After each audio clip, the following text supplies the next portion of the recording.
script begins immediately. The first and most profound indicator is not that she looks at you, it is how she looks at you. In long-term committed relationships, or even in the process of dating, a gaze of familiarity develops. It is the gaze of a partner, a roommate, a co-manager of life. It is a gaze that says, I know you. You are the person who forgets to take out the trash, or you are the person I make weekend plans with. This gaze is about connection, comfort, and domesticity. The gaze of desire is fundamentally different. Psychotherapist Esther Perez's entire body of work is built on the premise that desire is not a product of familiarity, but a product of otherness. Desire requires a bridge to be crossed. When a woman secretly wants you, her gaze will shift. She will look at you perhaps from across a room at a party, or even from across the dinner table, as if she's seeing you for the first time. This is the gaze that contains curiosity.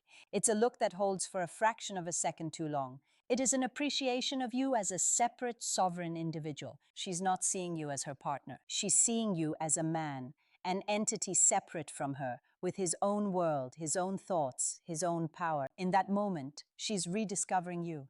This gaze can be unnerving because it is not passive. It is an active look. It is the look a person has when they are observing something or someone they find genuinely compelling, mysterious, and attractive.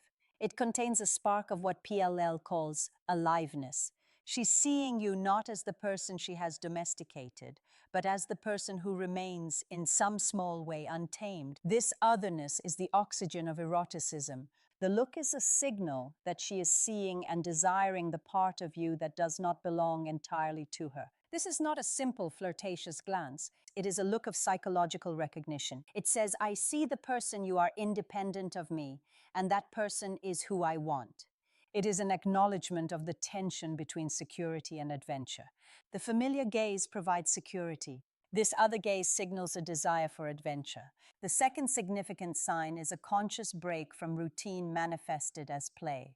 Esther Perel often contrasts the domestic world with the erotic world. The domestic world is built on responsibility, logistics, schedules, and repetition. It is the world of did you pay the bill? And what are we having for dinner? The erotic world is built on spontaneity, imagination, playfulness, and a delicious hint of risk. When a woman is operating in the domestic sphere, she's often in the role of caretaker, manager, or partner. It is exceptionally difficult, as Pearl notes, to desire someone you feel responsible for desire requires a different energy. Therefore, a powerful sign is when she initiates a shift from the domestic to the erotic through play. This is not about a grand planned gesture. It is about the small moments of spontaneous rebellion against the mundane. It might be a witty, sarcastic, or teasing text message in the middle of a workday that has absolutely no logistical purpose. It might be her suddenly putting on music and dancing in the kitchen while you are trying to read the mail. It might be a physical gesture like a playful shove, a sudden nonsensical whisper in your ear in public, or the way she accidentally brushes against you. This playfulness is a signal that she is consciously stepping out of her role as the responsible adult and inviting you to join her in a different space. This space is non-literal. It is a psychological space where the rules of the everyday are suspended. In this space, you are not co-parents or partners. You are two people engaging in the aliveness of the present moment. This is a crucial distinction. A touch can be functional, a hand on the arm to get your attention, or a touch can be playful. A deliberate, lingering, or teasing touch that serves no purpose but to connect and to signal. She is in that moment inviting you to be her playmate, which is the immediate precursor to being her lover related to play, but distinct is the third sign. The creation of a conspiracy of two eroticism peril teaches often has a slightly illicit or transgressive quality. It thrives on secret shared glances and the feeling of an us against the world bubble. This is not about infidelity or true wrongdoing. It is about the psychological thrill of breaking a small social rule together. When a woman is feeling desire, she will often try to create this private bubble with you. Even, and especially in public, this can manifest as a private joke that no one else in the room understands. It can be a shared knowing, glance across a crowded dinner table when a boring person is talking. It might be her whispering something just for you, her voice dropping to a level of intimacy that separates the two of you from everyone else. It could be the suggestion to skip this or leave early from a social or professional obligation, a small rebellion that prioritizes your shared experience over your duties. This transgressive quality is a powerful aphrodisiac because it creates intimacy through shared secrecy. It reinforces the idea that your connection is special, unique and separate from the mundane rules of the outside world. She's signaling that she's on your team in a world separate from all others. This act of creating a secret space is a rehearsal for intimacy. She's drawing a line in the sand, putting you both on one side and the rest of an orderly, predictable, and somewhat boring world on the other. This sense of naughtiness, even in the most committed and loving relationships, is a fundamental component of desire. She's signaling that she wants to do something bad with you, even if that bad thing is just ignoring your responsibilities for an hour and focusing solely on each other. The fourth sign is a distinct change in the nature of her curiosity about you. In normal everyday conversation, we are curious about logistics. How was your day? What did your boss say? When is your meeting? This is a curiosity of information gathering designed to keep life running smoothly. Erotic curiosity is entirely different. This is a sign of what Esther Perel calls erotic intelligence. It is a curiosity about your inner world. It is a curiosity about the parts of you that are not visible in the light of day. When a woman is secretly desiring you, her questions will shift from the practical to the psychological. She will stop asking about what you did and start asking about how you felt. She might ask, what's a fantasy you've never told anyone? When was the last time you felt truly alive? Or what's something you're afraid to admit you want? This is a profound signal. She's no longer interested in you as a provider or a partner in logistics. She's interested in your psyche. She's interested in your passions, your fears, your vulnerabilities, and your own hidden desires. This type of conversation is inherently intimate. By asking these questions, she's signaling two things. First, that she's a safe container for your inner world. Second, that she's interested in all of you, especially the hidden parts. This is the very definition of intimacy. She's probing your mind because, as Perel often states, the mind is the primary erotic organ. She's gathering the mental and emotional kindling necessary for a physical encounter. She's signaling that she doesn't just want your body, she wants the person inside it, and she's willing to explore the complexities of that person. This curiosity is a direct and powerful invitation. This fifth sign is often misinterpreted. Many believe the sign is when a woman dresses up for you. The truth from a psychological perspective is more nuanced. The sign is not that she's investing in her appearance for you. It is that she's investing in her appearance and her aliveness for herself. Perel argues that desire is not just about connection with another, it is equally about autonomy and self-possession. We are most attractive to others when we are most in touch with our own vitality. When a woman is feeling a strong sense of desire, she will often begin to inhabit her own body in a more confident and alive way. This might manifest as her wearing the clothes that make her feel sensual, not just the clothes she thinks you like. It might be a new passion, a new hobby, a professional success that gives her a visible new confidence. She might walk differently, talk differently with more assurance, more energy.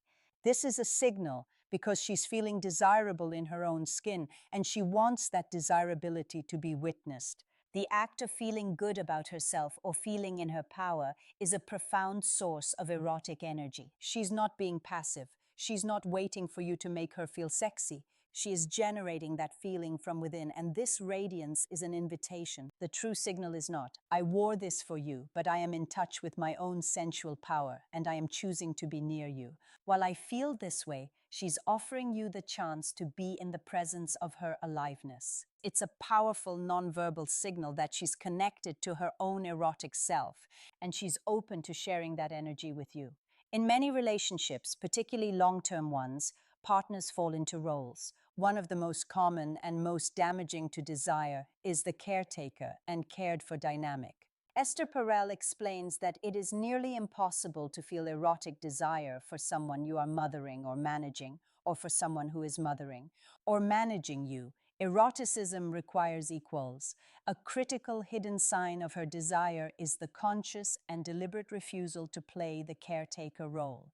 This is an act of boundary setting that is specifically designed to create space for the lover role to emerge. This might look like her saying, "I'm not talking about the kids' schedules or the household bills tonight. That is not what tonight is for." It might be her actively leaving the dishes in the sink, a task she would normally complete, to come and sit with you. It might be her turning off her work phone, putting away the to-do list, and announcing, "I am off duty." This is not an act of negligence, it is an act of prioritization. She's actively clearing a space for intimacy to occur. She is non-verbally or verbally stating that she refuses to let the mundane logistics of life suffocate the potential for erotic connection. By shedding the caretaker role, she's changing the frame of your interaction. She is signaling that she does not want to be your manager, your mother, or your assistant. She wants to be your lover. She's creating a new temporary contract for the evening. In this new contract, your only job is to be present with each other as two autonomous, desirable adults, not as two co-managers of a household. This boundary is the perimeter wall of the erotic space she's trying to build. Esther Perel often says that desire is rooted in anticipation, not in fulfillment for many people. The mental foreplay, the imagination, the fantasy, the build-up is as or even more powerful than the physical act itself. The seventh sign, therefore, is her active participation in building this anticipation. Desire does not just happen, it is cultivated. When she wants you, she will begin to co-author the story of your future encounter. This is the text message at 10 in the morning. It is not just a flirty text. It is a text that plants a seed. "I'm thinking about tonight. I can't wait to see you. I have a surprise for you." These are not just statements. They are narrative devices. She is intentionally bringing the idea of your future intimacy into your present-day mind. She's forcing you to think about it, to imagine it, to anticipate it. This cultivation can also be environmental. It can be her setting the stage, dimming the lights, putting on specific music, or telling you, "Don't make any plans for Friday night." She's creating a temporal space for intimacy. This is a crucial signal she's not waiting passively for you to initiate. She's actively engaging her own imagination, the core of her erotic intelligence, and inviting you to engage yours. She is signaling that she is already in the mental and emotional space of desire hours or even days before any physical contact. She's building the psychological runway for the encounter. This act of building the story is a clear sign that she is not just open to intimacy, she's architecting it. The final and most profound sign is also the one most easily missed. It is not a sign of confidence in the traditional sense. It is the sign of vulnerability. Our culture often portrays desire as a power move, a confident, seductive, "come hither look." But Pearl's work reminds us that true intimacy and profound eroticism are inextricably linked to risk. To truly connect with another person, you must be willing to be seen. The eighth sign is when she shows you a part of herself that is uncertain, awkward, or raw. It is the moment she shares a fantasy she's afraid you will judge. It is the moment she is awkward in her initiation of physical contact, showing that she's not a smooth operator, but a real person taking a real emotional risk. It is the moment she confesses a fear or an insecurity, and in that confession invites you into her most protected space. This vulnerability is the ultimate signal of desire. Why? Because it is the ultimate act of trust. She is not just signaling a desire for a physical act, she's signaling a desire for fusion, for communion. She's showing you her unarmed self-peril links eroticism to aliveness. And aliveness is not just about joy and play. It is about feeling the full spectrum of human emotion, including fear, risk, and uncertainty. When she's willing to be vulnerable with you, she's signaling that she trusts you enough to take a risk. She is alive in that moment, and she's inviting you to meet her in that authentic, unprotected, and therefore profoundly erotic space. She's not just wanting to sleep with you, she is wanting to be seen by you. And that is the foundation of all true lasting desire.